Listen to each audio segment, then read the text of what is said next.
Hi, I'm Joe Hyde with San Angelo Live, and sitting next to me is John Mark Hogg, the Democratic Party candidate for Congress, Congressional District 11. Yes. And you go by John Mark. I go by John Mark, yeah. Okay. So John Mark, you're in this Congressional District 11, 29 counties. I think most of them went about 70% for Trump. Mm-hmm. Are there enough Democrats to elect a Democratic candidate for Congress? The question is probably how many Republicans do you have? Are you trying to get the crossover vote? No, what I'm saying is I think West Texas is unique, and it's not unusual with a lot of our rural districts. For so long the Republican Party has been dominant, and so a lot of times you won't have races in the general election. A lot of time it gets decided in the primary, just like it did when it was a Democratic one-party state years ago. So what you have is people voting in the Republican primary who may not consider themselves Republicans, but they're voting there because that's where you vote for judge, that's where you vote for sheriff.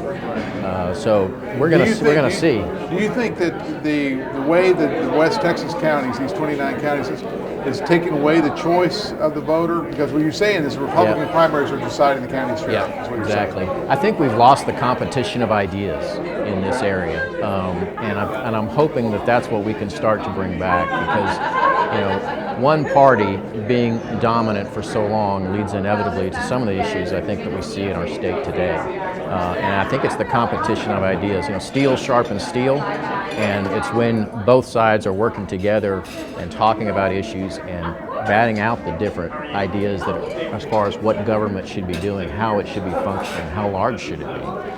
That's when you start getting the best sort of legislation and the best sort of government. Now, you've been an attorney, you've been practicing law here for what, 28 years? Yeah, 28 years. Okay, 28 years here in I'm going to say Val Verde County, in Tom Green County. And you do a lot of business law. Yes. And you probably have to deal with health insurance and HR issues and things like that. Shannon buying out the assets of community here in Tom Green County. That's going to reduce competition between hospitals. Why would that be a good thing or a bad thing for the availability and the affordability of health care in this rural area? Well, I think, it's not just Shannon and community. Hendricks acquired Abilene Regional, and I think Brownwood Regional is regional. And I don't know the stat if those are still going through regulatory review or not. So that remains to be seen what actually happens with those.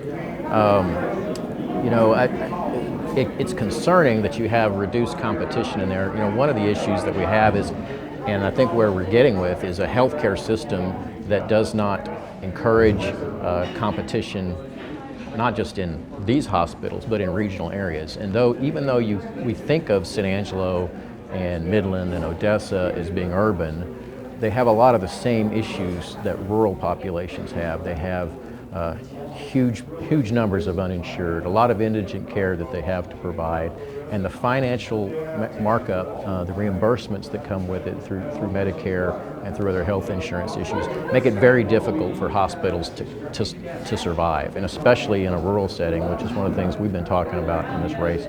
There's another rural hospital in the district right now that's going to be facing this very issue as to whether they're going to still be open next year.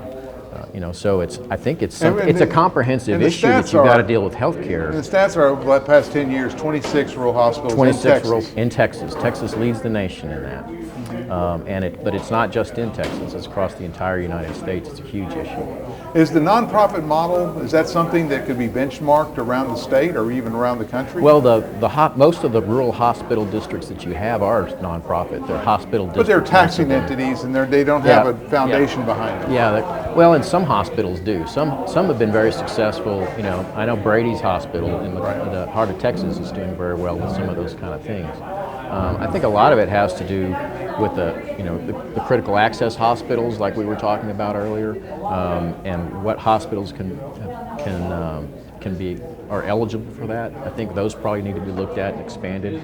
There is an idea for a step-down unit, which is basically to take a rural hospital that doesn't have the capacity to operate as a full hospital 24/7, but can be a cut-down version for emergency care and basically just keeping the patients there until they're transported to another hospital. So there's a lot of different options out there. And what do you feel, I mean, the congressional policy would be to set Medicare rates and Medicaid rates. What's your take on that? Should we Medicare for all?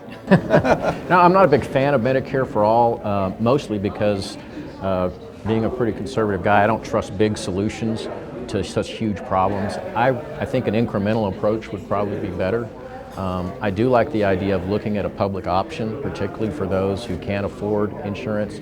I think the Affordable Care Act had a lot of good things. I think it had some bad things, and I think it was the result of political fighting in Washington, whereas when the Republicans withdrew and the Democrats pushed it through, you get a bad bill that way, because as we were talking about, you don't get that competition of ideas. You don't get that steel against steel that makes it better, makes better legislation. So I think there's a lot that can be done with that, to keep the pre-existing conditions covered, and also just to kind of tinker with what we have. You can start there and then you slowly move towards there. Medicare and Medicaid reimbursements, I know and that's part of the problem with rural hospitals, is because they don't have as many services. They can't bill for as many things to Medicare or insurance as a hospital in San Angelo can, because they don't have the specialties and things of that nature. And then I know there's always reimbursement issues with the doctors. Expanding Medicaid would be a huge issue. It would be a huge boon for Texas, billions of dollars of our tax dollars that we're not recouping, through that. So. And then what you're talking about is the decision when the Affordable Care Act was enacted. We didn't take the government loot to increase the income level where you'd be eligible for Medicaid. Right? Yes, it would expand Medicaid, and so what we did was, and I think the ratio was 90%. 90% of it was going to be covered by the federal government for the first, scale back and over time it would scale back. But yeah, that's what I'm talking about. Let's shift away from healthcare. One of the other issues you've talked about, and this is a jobs versus safety issue. Yes. Andrews, Texas has a low-level nuclear waste storage facility where you would have the rods or these pieces. Explain what's going on in Andrews. Sure. It's a big issue, and it's not well known across the district. But when people find out about it, they're surprised. Years ago, there was a company called WCS put in what's called a low-level waste facility in Andrews, and there was a lot of opposition to it, and it went in saying it's just going to be a low-level waste facility, it's never going to have high-level nuclear waste, any of those things. And what you're talking about that gets there is like medical waste, things from business and things like that are not considered that dangerous, and so they dispose of those there. What they now have put in, the company, along with a French company, and they've created a joint venture called ISP, and what they want to do is they've put in an application to the Nuclear Regulatory Commission to store high-level nuclear waste, which are the spent fuel rods from nuclear reactors that will be radioactive for hundreds of thousands of years. And those spent fuel rods have been sitting in water or cooling somewhere else? Yeah, or they're in dry cask storage at the plants or the facilities where they were used. But a lot of those plants are being decommissioned, and so ideally, under the law, the federal government was supposed to take possession of those, and that's why they've been working on Yucca Mountain since the 1980s in Nevada as a permanent storage. That was dropped by the Obama administration, and in February, President Trump said it's not coming back, it's dead. So they have all this waste, and so the plan was to consolidate all that waste into what they're calling temporary facilities, which will essentially be permanent. But it's above ground storage too. But when the storage, if they were to store the stuff in Andrews, wouldn't that bring jobs and economic opportunity? Well, it would probably bring some jobs from the outside during the construction of the facility. I think the actual increase in jobs to Andrews from the facility in operation would be maybe 30 people. And what kind of dangers would you have, and how far of a radius from that storage facility do you think the danger would be? Well, if there was an accident, the immediate contamination area is 50 miles. 50 miles? Yeah. So that would cut into Midland? Yeah, it would cut into Midland and Odessa. A big concern for the district overall, too, is safety and transportation. This will be transported by rail from 100 or so different locations across the country. We're talking hundreds of thousands of tons of this stuff.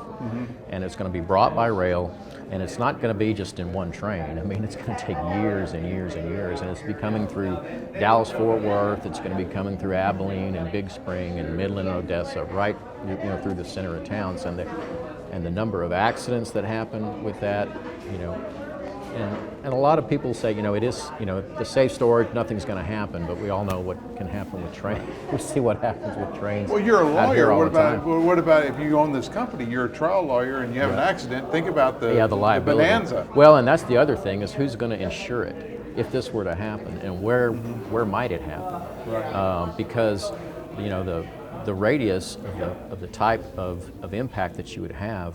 And one of my big problems is that it's privatization. I'm not a big fan of privatization in general, but the privatization of it, of such a monumental task that should be the federal government's like you said, responsibility. you're saying that the government originally said we're going to take care of all these spent rods anyway, right?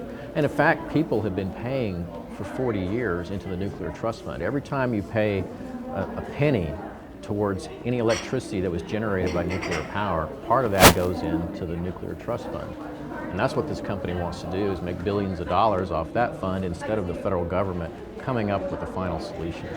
When you call something temporary, they're calling it temporary, but it's really not temporary because there is no plan to what to do with it permanently. And once you get a lot of these rods stacked there, it's going to be really hard to find. And they'll be in dry casks, but they're not going to be stored underground. They're basically going to be stored on a parking lot on the surface with a chain link fence around it and a couple of guys with pistols. All right, so November 3rd, should we vote by mail since you're a Democrat?